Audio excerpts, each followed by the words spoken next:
안녕하세요. 닥터큐 내 몸을 말하다의 장나연입니다. 항생제를 자주 복용하면 내성이 생겨서 좀처럼 죽지 않는 새로운 박테리아인 슈퍼박테리아가 최근 전국 여러 병원에서 잇따라 발견이 되면서 비상이라고 하는데요. 오늘 헬스토픽에서는 가까운 위험으로 다가온 슈퍼박테리아에 대해서 자세히 알아보겠습니다. 허도영 의학 전문 기자 나오셨습니다. 안녕하세요. 네, 반갑습니다. 네, 슈퍼박테리아, 이 슈퍼라는 단어 때문인지 굉장히 좀 무섭다라는 그렇죠. 생각이 들기도 하는데 슈퍼박테리아에 대해서 간단하게 좀 설명을 해주시죠. 네. 지금 사람들의 주요 사망 원인을 보면은 주로 암 또는 이제 심장질환, 뇌질환 같은 게 대부분인데 네. 한 7, 80년 전만 하더라도 보면 이제 폐렴 또는 결핵, 콜레라 같은 이런 감염병이 대부분이었습니다. 근데 1940년도에 이제 알렉산더 플레밍이 이제 개발한 페니실린 이게 이제 대량 생산되기 시작하잖아요. 네. 그때부터 이제 감염병을 치료하고 예방할 수 있게 됐는데요. 이제 이 항생제가 박테리아를 잡을 수 있게 됐기 때문입니다. 네. 근데 이제 세월이 흐르면서 이제 항생제에 견디는 새로운 박테리아, 그러니까 이제 내성이 생긴 슈퍼박테리아가 등장하게 되는데 이 슈퍼박테리아가 등장하는 과정을 이제 컴퓨터 게임 형식으로 한번 제가 설명을 해보겠습니다. 네. 화면을 보시면은 왼쪽이 항생제고 오른쪽이 이제 박테리아거든요. 처음에는 항생제가 박테리아를 쉽게 잡는 것처럼 보이는데 네. 이제 한 발만 쏘면 내성이 생기니까 저렇게 이제 두 발씩 쏴서 박테리아를 잡는 네. 그런 게 생기는데 박테리아가 그것도 견디니까 결국 네. 이제 세 발씩 쏘게 되고 세 발을 견디는 박테리아가 생기니까 결국 이제 전체가 무너지는 이제 이런 현상들이 발생하게 되는 겁니다. 네, 기존에 어떻게 보면 항생제가 듣지 않아서 슈퍼박테리아가 이제 불리게 된 것 같은데 그렇다면 우리나라에서는 언제부터 이렇게 심각한 문제로 떠오르게 된 건가요? 우리나라에서는 2010년도에 이제 네. 슈퍼박테리아로 인한 환자가 처음 발견됐습니다. 그래서 이제 질병관리본부가 2011년에 전국 100곳 정도의 이제 병원에 대해서 이제 표본 감수를 실시했는데요. 그때 10곳 정도에서 이제 슈퍼박테리아가 신고가 되었습니다. 근데 올해 5월에 서울의 한 대형 병원에서 이제 슈퍼박테리아 환자가 발생하면서 질병관리본부가 이제 전국적으로 전수 감수를 실시했거든요. 네. 그랬더니 두 달 동안에 이제 1,700건이 넘는 신고가 들어갔습니다. 네. 또 올해 상반기만 보더라도 이 슈퍼박테리아로 인한 폐혈증이 321건, 또 보균자만 하더라도 4,100명이 넘는 이런 통계가 나왔는데요.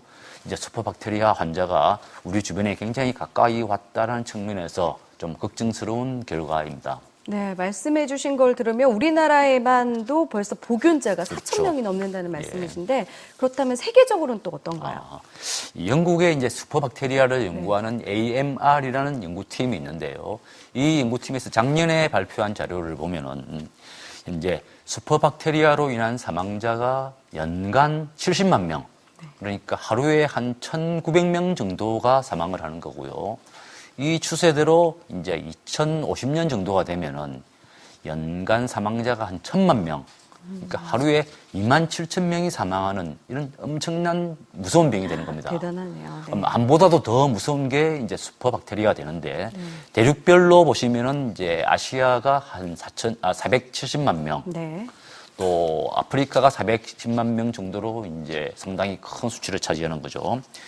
또 슈퍼박테리아는 세계 경제에도 이제 심각한 위험이 될 것으로 보이는데요. 영국의 이제 파이낸셜 타임즈에 따르면은 2050년 때문에 이제 슈퍼박테리아 때문에 이제 겪는 경제 피해가 세계 GDP 기준으로 한 100조 달러 정도. 이걸 우리 원화로 환산을 하면은 한 11경 5천억 원 정도입니다. 네. 그러니까 우리나라 예산이 한 400조 정도 되니까 네. 이것에 우리나라가 한 280년 정도의 예산을 다 까먹는 그런 엄청난 피해를 일으키게 됩니다. 네, 어떻게 보면 정말 세계 경제까지도 위협을 하는 게 바로 슈퍼박테리아인데요. 항생제를 근데 먹지 않으면 조금 안심해도 되지 않을까라는 생각이 들기도 그렇죠. 하는데 어떻습니까? 아시다시피 이제 슈퍼박테리아는 항생제를 함부로 먹거나 이제 잘못 먹는 이제 오남용 때문에 벌어지는 건데요. 그렇죠. 감기에 살짝 들린 정도로 가지고 항생제들을 복용하는 분들이 좀 많습니다. 네. 근데 난 항생제를 안 먹으니까 괜찮아. 뭐 이렇게 생각하실 수도 있는데 사실 이게 나만의 문제가 아닙니다. 왜 그러냐 그러면 가축을 기르는데도 항생제를 많이 쓰거든요. 네. 세계적으로 이제 육류 소비량이 엄청 늘면서 이제 뭐 소, 돼지, 닭 같은 이런 이제 가축들의 사육수가 늘어나는데 현재 한 200억에서 300억 마리 정도 사육을 하고 있습니다. 이제 문제는 이제 생산 원가를 낮추려고 하다 보니까 이제 좁고 좀 불결한 환경에서 이제 집단 사육을 하게 되잖아요. 그리고 좁고 불결한 환경에서 이제 사육을 하다 보면은 이제 병에 걸리기 쉽고 네. 그러니까 이제 항생제를 이제 투입하게 됩니다. 그러면 이제 소, 돼지, 닭이 먹은 항생제가 우리 몸 속에 들어오게 되는 이제 이런 결과가 생기게 되는 거죠. 근데 문제는 지금도 이제 그 살충제 달걀 때문에 우리나라가 그렇죠. 지금 시끄럽지 않습니까? 네. 이 문제는 이제 달걀만 안 먹는다고 되는 문제가 아니고 달걀이 들어가는 뭐 냉면, 김밥은 물론이고 네. 뭐 빵, 과자 이런 그렇죠. 산업들이 다 문제가 되는 거잖아요. 네. 그러니까 살충제를 살짝 뿌린 정도로 우리나라 경제가 이제 문제가 되는데 이제 소, 돼지, 닭 이런 육류에 이제 슈퍼박테리아나 또는 이제 항생제, 슈퍼 항생제가 들어있다고 한다면은 세계적으로 큰 재앙이 될 것으로 걱정스럽습니다. 네, 저도 사실 감기에 조금만 걸려도 예. 이렇게 항생제를 찾고 내는데 조금 반성이 되네요. 네. 근데 박테리아가 이렇게 자꾸 항생제를 이기다 보면은 슈퍼 박테리아가 혹시 나오지는 않을까 이런 좀 그렇죠. 걱정도 이제 되네요. 네. 슈퍼가 자꾸 이제 붙게 되는데요. 네. 이 박테리아와 항생제 간에 이제 벌어지는 경쟁을 보면은 결국 이제 박테리아 쪽이 이기지 않을까라는 이제 그런 걱정이 됩니다. 왜냐하면은 사람이 항생제를 개발하는 데는 10년 정도 걸립니다. 근데 이 항생제를 견디는 박테리아는 1년이면 새로운 게 등장하거든요. 네. 그러니까 속도가 너무 빠른 거죠.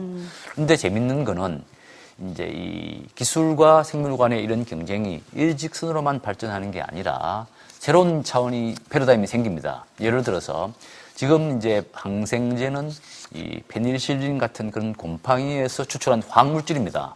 근데 이제 화학물질이 아니라 바이러스를 투입해서 박테리아를 잡는 새로운 패러다임의 이제 기술 전쟁이 등장하게 될 거거든요. 그러니까 앞으로 이제 슈퍼박테리아의 전쟁은 화학물질이 아니라 이제 바이러스로 가는 그런 식으로 이제 전쟁이 벌어지는데 결국 이제 박테리아와 바이러스 또는 박테리아와 새로운 기술 간의 이제 경쟁을 통해서 계속 이 싸움이 양상이 바뀌는 그런 결과로 발전하게 될 것으로 보입니다. 네.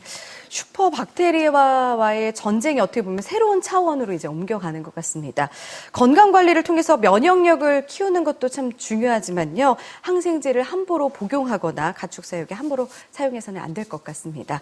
네, 오늘은 점점 강해지는 슈퍼 박테리아에 대해서 자세히 알아봤습니다. 오늘 말씀 감사합니다. 네, 고맙습니다.